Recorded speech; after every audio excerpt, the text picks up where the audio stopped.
आज आपण बघूया 80-20 रूल। 80-20 रूल म्हणजे काय आहे की एखादी टास्क आपल्याला करायची आहे तर त्या नंबर ऑफ टास्कची यादी आपल्याला बनवावी लागेल आणि त्याच्यामध्ये प्रायोरिटी कशाला द्यायचं ह्याच्यासाठी जर मार्गदर्शन आपल्याला पाहिजे असेल तर हे 80-20 रूल आपल्याला मार्गदर्शन करतं आहे की ज्या आपल्या टास्क आहेत, ज्या आपल्याला काम करायच्या काही गोष्टी आहेत तर आपण कशाला प्रायोरिटी द्यावी हे ठरवण्यासाठी 80-20 रूल आपल्याला मार्गदर्शन करत आहे। तर आता उदाहरण बघूया की आपल्याला काही रिजेक्शन झालेलं आहे तर आपल्याला त्याचं ॲनालिसिस करायचं आहे। तर कशाचं करायचं, आता एक समजा आपल्याला 20 ऑब्झर्वेशन भेटलेले आहेत, OD minus, ID minus, tap no go, ID minus, अशा प्रकारे आपल्याला 20 ऑब्झर्वेशन भेटले आहेत। याचं जर आपण वर्गीकरण केलं तर टोटल 5 कारणं सापडतात की 5 कारणामुळे आपले जॉब रिजेक्ट झालेले आहेत।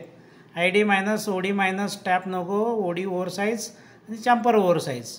तर याचं जर ऑब्झर्वेशनमधून बघितलं तर ID मायनसचे किती आहेत? 16, OD मायनसचा 1 आहे, टॅप नो गोचा 1 आहे, OD ओव्हरसाइजचा 1 आहे, चॅम्पर ओव्हरसाइज 1 आहे।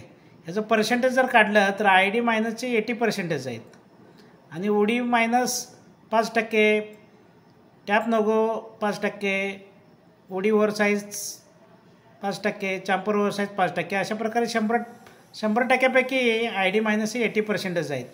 आणि आपल्याला टास्क किती करायचे आहेत? ह्या 5 टास्क करायचे आहेत। प्रत्येक टास्कला जर 20% पकडलं तर ह्या 100% टास्क आपल्याला करायचे आहेत। तर ह्याच्यापैकी पहिली टास्क कुठली करायची आहे किंवा आपण प्रायोरिटी कशाला द्यायची आहे तर आपल्याला 80-20 रूल काय सांगतो की 80% हे ID मायनस आहेत, म्हणून आपल्याला 80% वरती काम करायचं आहे। म्हणजे आपल्याला टास्क काय करायचं आहे? फक्त एक टास्क करायचे आहे। 20% काम केलं तर हा आपल्याला 80% रिझल्ट भेटणार आहे। म्हणजे 20% काम केलं तर आपल्याला ही 80% रिझल्ट भेटणार आहे। म्हणजे आपल्याला वाय ॲनालिसिस करायचं आहे, रूट कॉज ॲनालिसिस करायचं आहे आणि ॲक्शन घ्यायची आहे। तर ती कशावरती घ्यायची तर ID मायनसवरती घ्यायचं, कारण ह्याचं कॉन्ट्रिब्युशन 80% आहे आणि आपण टास्क किती करणार आहे?